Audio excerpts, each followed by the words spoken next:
Hello guys, என் பேர் Loki. Welcome back. இன்றைக்கி நாம் ஸ்டார்டிங் வித் 13 ஹிடன் ட்ரைட்ஸோட எபிசோடு 9 தான் எக்ஸ்பிளைன் பண்ண போகிறோம். எபிசோடு 8க்கான லிங்க் டிஸ்கிரிப்ஷனில் இருக்குது, அதை மறக்காமல் பார்த்துட்டு வந்துடுங்க. வீடியோ பிடிச்சிருந்தா இந்த லைக் பட்டன் அடித்து உடச்சிட்டு நம்ம சேனலை சப்ஸ்கிரைப் பண்ணி பெல் ஐக்கான் ஆன் பண்ணிக்கோங்க. சரி வாங்க, டைம் வேஸ்ட் பண்ணாமல் இப்போ கதைக்குள்ளே போகலாம்.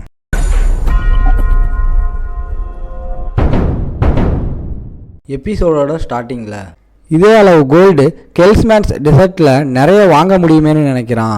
கோல்டன் சிட்டி எவ்வளவு காஸ்ட்லின்னு நம்ம ஹீரோவுக்கு புரியுது. ப்ரைஸ் எல்லாம் இங்கே வேறு மாதிரி இருக்குது. செலவை பார்த்துட்டு அடுத்து என்ன பண்ணலாம்னு அவள் கேட்குறான். நம்ம ஹீரோ கவலைப்படாத, இந்த சிட்டியில் நிறைய பணம் இருக்குன்னு சொல்கிறான். முன்னாடி ஒரு பெரிய கேசினோவை காட்டி பணம் அங்கே தான் இருக்குன்னு சொல்கிறான். அவள் குழப்பமாகி பார்க்குறா. நம்ம ஹீரோ நம்பிக்கையாக கேசினோ முன்னாடி நின்று கேம்லிங் மூலமாக பணம் சம்பாதிக்க பிளான் போடுறான். நம்ம ஹீரோ கூலாக சொல்கிறான், கவலைப்படாதன்னு. அதே டைமில் சிஸ்டமில் மெசேஜ் வருது. கேமில் ஒவ்வொரு பெரிய சிட்டியும் தனக்குத்தானே ரூல்ஸ் போடும். இந்த சிட்டி ஒரே ஒரு ரூல்ஸ் தான் ஃபாலோ பண்ணுது. இங்கே பணம் தான் எல்லாத்தையும் முடிவு பண்ணும். இந்த சிட்டியோட எல்லா செல்வமும் ஒரே இடத்துக்கு தான் போகும். அந்த இடம் ஹட்சன் கெசினோ. வெளியில் மக்கள்லாம் கூடியிருக்காங்க.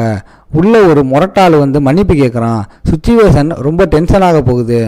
அந்த கெசினோ வாசலில் கார்டு சொல்கிறான், 10,000 கோல்டு டெபாசிட் இல்லாதவங்களுக்கு உள்ள இடம் கிடையாது. அந்த பொண்ணு இதை கேட்டு பதறி, நம்ம குளிச்சுட்டு ட்ரெஸ் வாங்கினதுக்கு அப்புறம் நம்மக்கிட்ட 100 கோல்டு தான் இருக்குது, நம்ம பணம் பத்தலைன்னு சொல்கிறா. லைனில் இருக்கவங்களுக்கு செம்ம கடுப்பாகுது. கார்டு மற்றவங்களை தொந்தரவு பண்ணாமல் ஓரமாக போங்கன்னு சொல்கிறான். அதுக்கப்புறம் நம்ம ஹீரோ கூலாக முன்னாடி வந்து எங்ககிட்ட டெபாசிட் இல்லை, அதுக்கு பதிலாக ஒரு பொருள் அடமானம் வைக்கிறோம்னு சொல்கிறான். அது கார்டோட கவனத்தை ஈர்க்குது. நம்ம ஹீரோ ஒரு பளபளக்கிற கிறிஸ்டலை கொடுக்குறான். இது அடமானத்துக்கு போதும்னு சொல்கிறான். கார்டு அதை பார்த்ததும் ஷாக் ஆயிடுறான். அதோட உண்மையான வேல்யூ அவனுக்கு தெரியுது. அவங்களோட ஆட்டிடியூட் உடனே மாறிடுச்சு. உடனே கீழே குனிஞ்சு உங்களை விஐபி ரூமுக்கு கூட்டிகிட்டு போகிறோம்னு சொல்கிறாங்க. அவங்க உள்ளே போகும்போது அந்த பொண்ணு நீங்கள் என்ன கொடுத்தீங்கன்னு கேட்குறா.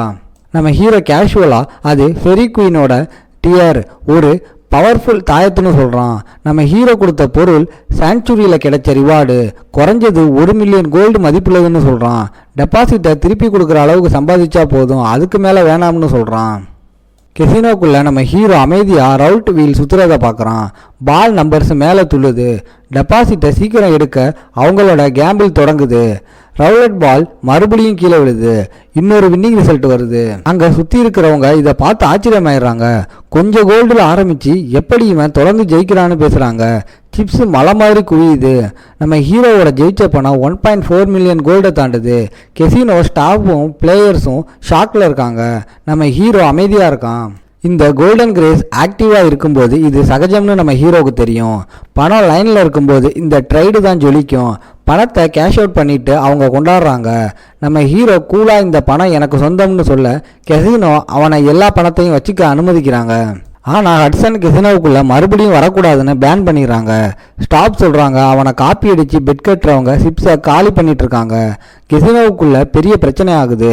நிலைமை மோசமாக கெசினோவோட அஃபீஷியல்ஸ் டென்ஷன் ஆகுறாங்க. ஸ்டாஃப் உடனே அவங்கள வெளியே போக சொல்கிறாங்க. அவள் கோபமாக பார்க்குறா. கார்ட்ஸ் எல்லாம் ஒரு மாதிரி டென்ஷனாக பார்க்குறத அவள் ஃபீல் பண்ணுறா. நம்ம ஹீரோ அமைதியாக போக சம்மதிக்கிறான். ஆனால் கேஷுவலாக நான் கெசினோ ஓனர்கிட்ட பேசணும்னு சொல்கிறான்.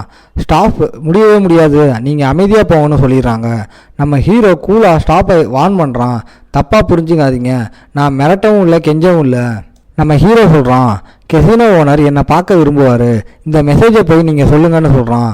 உள்ள ஓனர் ஒரு ஸ்கில்லை ஆக்டிவேட் பண்ணி அவருக்கு முன்னாடி வச்சிருக்கிற ஒரு ஐட்டத்தை அனலைஸ் பண்ணிக்கிட்டு இருக்காரு. அவரோட முழு கவனமும் அதில் தான் இருக்குது. அந்த ஐட்டம் ஒரிஜினல்னு கன்ஃபார்ம் ஆனதுக்கப்புறம் அவர் அதை பார்த்து ஷாக் ஆகிடுறாரு.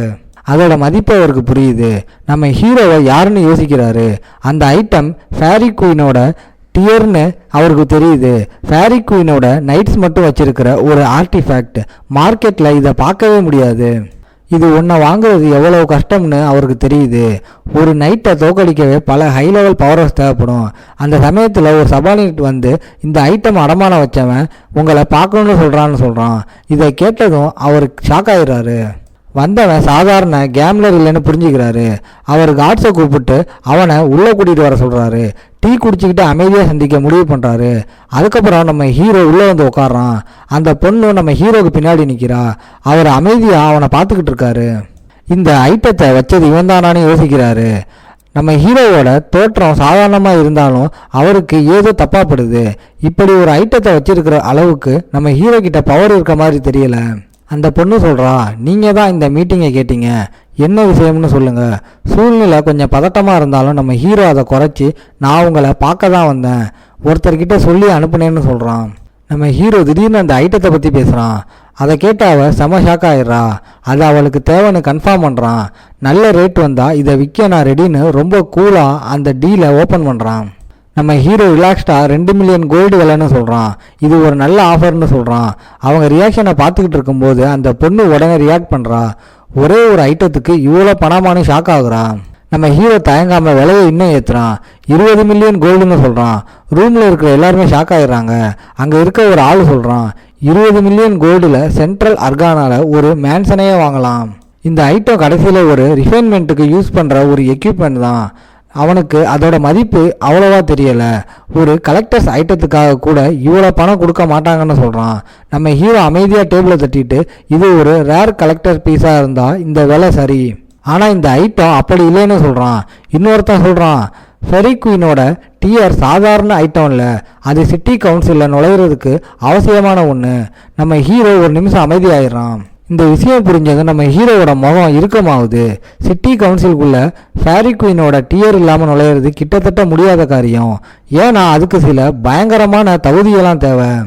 சிட்டி கவுன்சில் வெளியாட்களை ஏற்றுக்கிறது ரொம்ப கம்மி. அகாடமி பிரசிடெண்ட்டோட அப்ரூவல் கண்டிப்பாக வேணும். அந்த பேரை கேட்டதும் நம்ம ஹீரோவோட கண்ணு ரொம்ப ஷார்ப்பாகுது. அந்த நபர் யாருன்னு நம்ம ஹீரோவுக்கு கடைசியாக தெரிய வருது. அது வேறு யாரும் இல்லை, சாரினிட்டி. அந்த பொண்ணு பயான் கிங்டம்லேருந்து வந்த மார்க் வெய்சரோட ஒரே பொண்ணு. நோபிள் பிளட்டு, அரசியல் செல்வாக்கு ரெண்டும் இருக்குது. ஸ்னோ ஒயிட் நைட் பேர். அவன் 500 நைட்ஸை வழி நடத்தி டீமன் ரிலம் கிராண்ட் எக்ஸ்பீடியனில் அவனோட சேர்ந்துருக்கா. அந்த டிராவலில் அவனை காப்பாற்ற அவளோட 2 காலையும் தியாகம் பண்ணியிருக்கா. அவனோட ரைட் கைங்கிற பட்டத்தை வாங்கியிருக்கா. திரும்பி பார்க்கும்போது நம்ம ஹீரோ நினைக்கிறான், பாஞ்சேனியோ ஒரு கேமை விட வேற எதுவும் இல்லைன்னு நினச்சப்போ அவளோட தியாகத்தை ஒரு சாதாரண சம்பவமாக தான் பார்த்தேன். வில்ஹெம் செத்ததுக்கு அப்புறம் இந்த உலகத்துக்கு வந்ததும் பழைய இழப்புகளோட வழி நம்ம ஹீரோவுக்கு புரியுது. நம்ம ஹீரோ அனுபவிச்ச எல்லாத்தையும் யோசிச்சு பார்க்குறான். நம்ம ஹீரோவோட பார்வை மாறும்போது நம்ம ஹீரோவுக்கு தெரிஞ்ச என்பிசிங்கெல்லாம் நிஜமான பிளேயர்ஸாக இருக்காங்களான்னு தோணுது. இதோட இந்த எபிசோட் முடியுது. உங்களை நான் அடுத்த எபிசோடில் பார்க்குறேன். இந்த வீடியோ பிடிச்சிருந்தா மறக்காமல் லைக், ஷேர் அண்ட் சப்ஸ்கிரைப் பண்ணிடுங்க.